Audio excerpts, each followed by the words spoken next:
Class 12th के unit number 1 physics के electrostatics नाम की यूनिट से हम स्टार्ट कर रहे हैं चैप्टर नंबर 1। चैप्टर नंबर 1 का नाम है इलेक्ट्रिक चार्ज एंड फील्ड। आज इस वीडियो में हम समझेंगे electric charge, type of charge, properties of charge, method of charging, कितने टाइप्स के होते हैं। चलिए वीडियो को स्टार्ट करते हैं। सबसे पहले टॉपिक आती है what is electric charge. Electric charge होता क्या है, पहले समझ लेते हैं। इलेक्ट्रिक चार्ज होता क्या है, कोई भी मैटर की एक ऐसी फिजिकल प्रॉपर्टीज जिसके कारण इस मैटर को अगर इलेक्ट्रोमैग्नेटिक फील्ड में रखें, यानी इलेक्ट्रिक या मैग्नेटिक फील्ड में रखें, तो इस पर क्या हो, एक फोर्स लगे तो ना हम बोल सकते हैं कि इस ऑब्जेक्ट पे चार्ज है। इसकी डिफिनेशन क्या होती है, the physical properties of a matter that causes it experience a force when a place in a electromagnetic field is called electric charge. Electric charge एक स्केलर क्वांटिटी होती है क्योंकि इसमें कोई डायरेक्शंस की ज़रूरत नहीं होती है, और इसकी जो एसआई यूनिट होती है वो होती है कूलाम। इसको स्मॉल क्यू या कैपिटल क्यू से रिप्रेजेंट किया जा सकता है। चलिए आगे चलते हैं। नेक्स्ट टॉपिक आती है type of charge. Type of charge क्या होता है, विलियम गिलबर्ट्स ने किसी दो ऑब्जेक्ट को जब फ्रिक्शन कराया तो उस पर दो टाइप के चार्ज आया, एक पर आया पॉजिटिव चार्ज, एक पे आया नेगेटिव चार्ज। लेकिन उस समय उनको ये आइडिया नहीं था कि कौन सा पॉजिटिव चार्ज है, कौन सा नेगेटिव चार्ज है। तो अमेरिकन साइंटिस्ट बेंजामिन फ्रैंकलिन ने इसका नाम रखा पॉजिटिव और नेगेटिव चार्ज और उसको डिफाइन किया। तो पॉजिटिव चार्ज क्या होता है, अगर मान लेते हैं कोई दो ऑब्जेक्ट है, इन दोनों को आपस में जब फ्रिक्शन कराया जाएगा तो ना क्या होगा कि ये जो होगा इस पर कुछ ना कुछ मास ट्रांसफ़र करेगा तो ना इस पर इलेक्ट्रॉन आ जाएगा। लेकिन इस पर क्या होगा, इस ऑब्जेक्ट पे इलेक्ट्रॉन का लॉस हो जाएगा। तो जिसके कारण हम लोग बोल सकते हैं कि दो ऑब्जेक्ट को जब फ्रिक्शन कराया जाता है तो एक का मास दूसरे पे ट्रांसफ़र हो जाता है, जिसके कारण जिस पे मास गेन करता है तो ना उस ऑब्जेक्ट पे आ जाता है नेगेटिव चार्ज, और जो ऑब्जेक्ट पे मास घटता है उस पे आ जाता है पॉजिटिव चार्ज।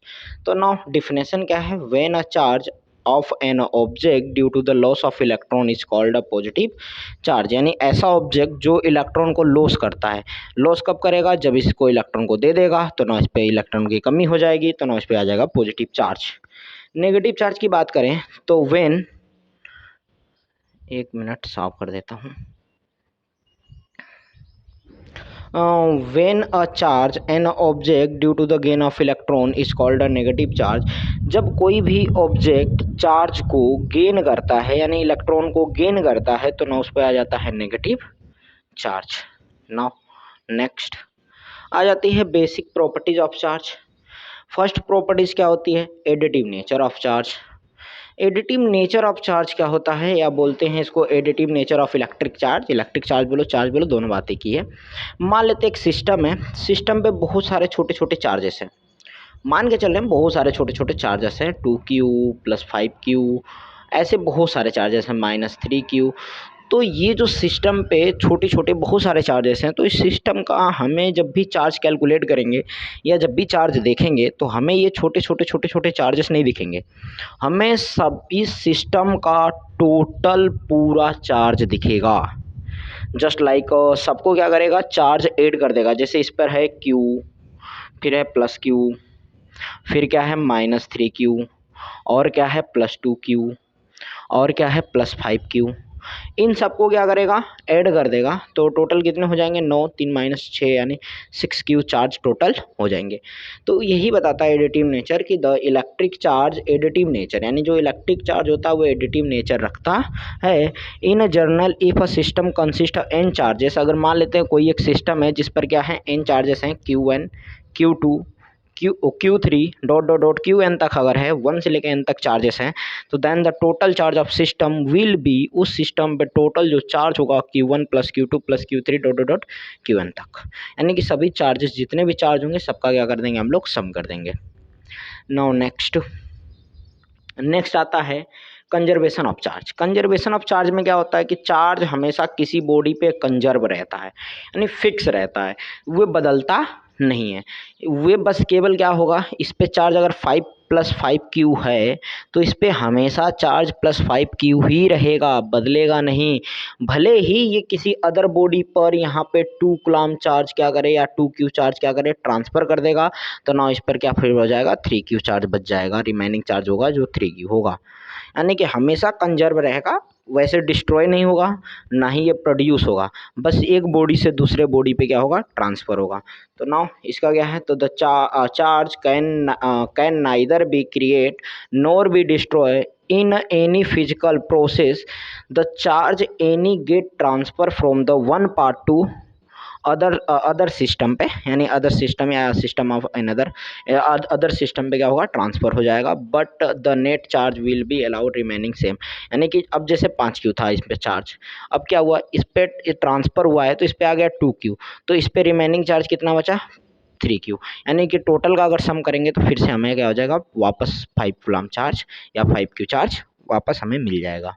नाउ नेक्स्ट है quantization of charge. Quantization of charge क्या बोलता है कि जब भी चार्ज कोई भी नेचर में पाया जाएगा चार्ज, वे हमेशा फिक्स इंटीजर नंबर के फॉर्मेट में पाया जाएगा, 0 +-1 +-2, ठीक है। तो इस तरीके से ये पाया जाएगा नेचर में चार्ज। तो हमेशा जो चार्ज होता है नेचर में एक इंटीजर नंबर के मल्टीप्लिकेशन में पाया जाता है, तो ना उसको बोलते हैं quantization of charge. The charge on only body can be express the integer multiplication of a basic unit of charge on the electron. यानी कि क्या होगा, चार्ज ऑन इलेक्ट्रॉन, एक इलेक्ट्रॉन पे अगर चार्ज हम लोग देखें तो 1.6 × 10⁻⁻19 होता है। तो ना इसको हम लोग कुछ इस फॉर्मूले से लिख सकते हैं, Q is equal to +-NE, और N को नेचुरल नंबर बना सकते हैं क्योंकि प्लस माइनस लग गया है तो नेचुरल नंबर 1 2 3 4 5 हो जाएगा। 0 इसलिए नहीं लिया जा रहा है क्योंकि किसी भी ऑब्जेक्ट पे अगर 0 चार्ज होगा तो यानी कि वह कोई ऑब्जेक्ट अनचार्ज होगा, जब अनचार्ज होगा तो उसे हम लोग चार्ज की कैटेगरी में नहीं रखते हैं, इसलिए N की वैल्यू 1 से स्टार्ट होती है, कहीं तक भी जा सकती है। नाउ नेक्स्ट आता है अट्रैक्शन एंड रिपल्सन। अट्रैक्शन और रिपल्सन में क्या होता है कि दो अगर सेम चार्ज हैं, अगर सेम चार्ज हैं तो एक दूसरे को रिपल करेंगे, यानी दूर ढकेलेंगे। अगर दो अपोजिट चार्ज है, जैसे पॉजिटिव नेगेटिव है, तो एक दूसरे को अट्रैक्ट करेंगे यानी पास खींचेंगे। तो further like charge ripple each other and unlike charge attract each other, यानी कि जो लाइक चार्जेस होंगे यानी सेम चार्जेस होंगे एक दूसरे को रिपल करेंगे, दूर ढकेलेंगे, और जो अनलाइक चार्जेस होंगे यानी डिफरेंट चार्जेस होंगे एक दूसरे को अट्रैक्ट करेंगे। नाउ नेक्स्ट आ जाता है चार्जिंग मेथड ऑफ चार्जिंग के मेथड। चार्ज को चार्ज करने के 3 मेथड होते हैं, तो वन बाय वन करके डिस्कस करते हैं। तो पहला आता है कंडक्टिंग मेथड। कंडक्टिंग मेथड में क्या होता है, जैसे हमारे पास कोई एक ऑब्जेक्ट है वो अनचार्ज है, और एक मेरे पास कोई ऑब्जेक्ट है जिस पर क्या है, कोई ना कोई चार्ज है। तो हम क्या करेंगे, इस चार्ज ऑब्जेक्ट को अनचार्ज ऑब्जेक्ट से जब टच कराएंगे, जैसे ही ये अनचार्ज ऑब्जेक्ट को हमने क्या किया, चार्ज ऑब्जेक्ट से टच कराया, तो जो अनचार्ज ऑब्जेक्ट था उस पर भी क्या आ जाएगा, चार्ज आ जाएगा। तो इसको हम लोग बोलते हैं कंडक्शन मेथड। नो इसको डेफिनेशन से समझते हैं, डेफिनेशन से समझ लेते हैं कैसे है। The technique of charging an uncharge material by bringing into the touch with some other charge of material, यानी बोल रहा है कि कोई अनचार्ज ऑब्जेक्ट है, उसको क्या करो, किसी चार्ज ऑब्जेक्ट से टच कराओ तो उस पर चार्ज आ जाता है, तो ना इसको हम लोग बोलते हैं कंडक्शन मेथड। नाउ नेक्स्ट आता है इंडक्शन मेथड। इंडक्शन मेथड बड़ा ही कमाल का मेथड है। इसमें होता क्या है कि जैसे मान लेते हैं कोई ऑब्जेक्ट है, ये अनचार्ज है, और कोई एक ऑब्जेक्ट है जो चार्ज है, जस्ट लाइक मैंने मान लिया पॉजिटिव चार्ज से चार्ज है। तो क्या होगा कि ये जब पॉजिटिव चार्ज से चार्ज है तो ये किसी भी अनचार्ज ऑब्जेक्ट की बहुत ही पास हम लोग क्या करते हैं, किसी चार्ज ऑब्जेक्ट को रख देते हैं, तो जिसके कारण इस चार्ज ऑब्जेक्ट के कारण इस अनचार्ज ऑब्जेक्ट पे क्या हो जाए, चार्ज आ जाए। और वो भी चार्ज कैसा आता है, अपोजिट। जैसे हमने पॉजिटिव चार्ज रखा तो नेगेटिव आएगा, नेगेटिव चार्ज रखा तो पॉजिटिव आएगा। अब ये होता कैसे है, मैं इसको एक्सप्लेन कर दे रहा हूँ। यहाँ पे देखो, जैसे हुआ क्या कि मान लेते हैं एक मटेरियल है जिस पर क्या है, पॉजिटिव चार्ज है। और एक अनचार्ज ऐसे मटेरियल रखा हुआ है। तो अनचार्ज मटेरियल में हर एक एटम होगा और एटम के पास पॉजिटिव और नेगेटिव चार्ज होंगे। अब क्या करेगा, ये जो पॉजिटिव चार्ज है जितने भी एटम के नेगेटिव चार्ज होगा उसको अपने ओर अट्रैक्ट कर देगा। अट्रैक्ट करेगा यानी अपने ओर जब खींचेगा तो सारे नेगेटिव चार्ज क्या होंगे, ऊपर सरफेस की ओर आ जाएंगे। और पॉजिटिव चार्ज को ये क्या करेगा, रिपल करेगा, तो पॉजिटिव चार्ज इनसाइड चले जाएंगे, अंदर की ओर चले जाएंगे।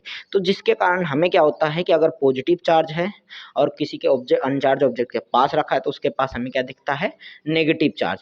अगर उसी प्रकार से अगर हमारे पास क्या हो, नेगेटिव चार्ज हो, ठीक है, और कोई अनचार्ज ऑब्जेक्ट है तो उस पर क्या दिखेगा, हमें पॉजिटिव चार्ज दिखेगा। बस इतना से फंडामेंटल होता है कि नेगेटिव चार्ज पॉजिटिव चार्ज को अट्रैक्ट कर लेते हैं, तो अनचार्ज ऑब्जेक्ट पे क्या होता है, जो भी पॉजिटिव नेगेटिव चार्ज होते हैं तो पॉजिटिव चार्ज क्या होते हैं, सरफेस की ओर आ जाते हैं ना। हाँ, तो देखते हैं अपना। तो अगर मान लो ये चार्जेस जो अनचार्ज ऑब्जेक्ट पे चार्ज आया है कब तक ही रहेगा, जब तक कि इसके ये पास ये कोई भी चार्ज ऑब्जेक्ट रखा हुआ है। जैसे ही चार्ज ऑब्जेक्ट को दूर हटाएंगे वैसे ही क्या हो जाएगा, ये जो चार्ज ऑब्जेक्ट को दूर हटाते ही वो फिर से अनचार्ज हो जाएगा। तो लेकिन अगर हम चाहते हैं कि कोई ऑब्जेक्ट है, ऑब्जेक्ट पे चार्ज आ गया है तो वह हमेशा चार्ज बना रहे, कभी दूर जाए ही नहीं, यानी ख़त्म हुई ही ना इसको हटाने के बाद भी। तो उस समय हम क्या करते हैं कि हम लोग दो ऑब्जेक्ट लेते हैं ए एंड बी, ठीक है, और दोनों को आपस में टच करा देते हैं, टच करा के रख देते हैं। तो अब क्या होता है, इसके पास कोई भी नेगेटिव चार्ज कि आप पॉजिटिव चार्ज कुछ भी ला सकते हैं। तो जैसे मैं नेगेटिव चार्ज ला रहा हूँ, इसके पास नेगेटिव चार्ज लाऊंगा तो ए और बी के जितने भी पॉजिट्रॉन होंगे यानी जितने भी पॉजिटिव चार्ज ए बी में होंगे सब क्या होंगे, नेगेटिव चार्ज की ओर अट्रैक्ट हो जाएंगे। और जितने भी नेगेटिव चार्ज होंगे रिपल्सन के कारण क्या होगा, वे कंडक्टर बी में चला जाएगा, यानी कि ऑब्जेक्ट क्या होगा, बी के अंदर चला जाएगा। और जितने भी पॉजिटिव चार्ज होंगे वे किस में आ जाएगा, ए में आ जाएगा। इस चीज़ को याद रखना, बी के कुछ पॉजिटिव चार्ज इसमें गए हैं और ए के कुछ नेगेटिव चार्ज क्या हुए हैं, इसमें सभी नेगेटिव चार्ज चले गए हैं। तो अब क्या है कि अगर इस ऑब्जेक्ट को हटाए बिना, यानी जो चार्ज ऑब्जेक्ट हमने पास लाए थे उसको हटाए बिना दोनों ऑब्जेक्ट को ए बी को दूर करें, दूर कर देंगे तो इस पे तो नेगेटिव चार्ज बी पे है, ए पे क्या है, पॉजिटिव चार्ज है। अब हमने इसको दूर कर दिया, दूर करने के बाद अब क्या होगा, इसको हटा देंगे। जब हटा देंगे तो क्या होगा, ये वापस इसमें जाने की कोशिश करेगा। इसके तो जितने भी इलेक्ट्रॉन थे यानी जितने भी बी के इसमें पॉजिट्रॉन आए थे तो ये इसमें जाने की कोशिश करेगा, लेकिन आपस में ये दोनों टच है नहीं तो जा नहीं पाएगा। तो क्या होगा, पॉजिटिव चार्ज ए पे डिस्ट्रीब्यूट हो जाएगा और जितने भी ए के नेगेटिव चार्ज इसमें आए थे वो भी इसमें जाने की कोशिश करेंगे, लेकिन जा तो पाएगा नहीं क्योंकि हमने टच कराया नहीं है, दूर कर दिया है। तो इस पे क्या होगा, नेगेटिव चार्ज डिस्ट्रीब्यूट हो जाएगा। तो ये चार्ज हमेशा इस पर एक फिक्स आ जाएगा और वे कभी ख़त्म नहीं होगा। नेक्स्ट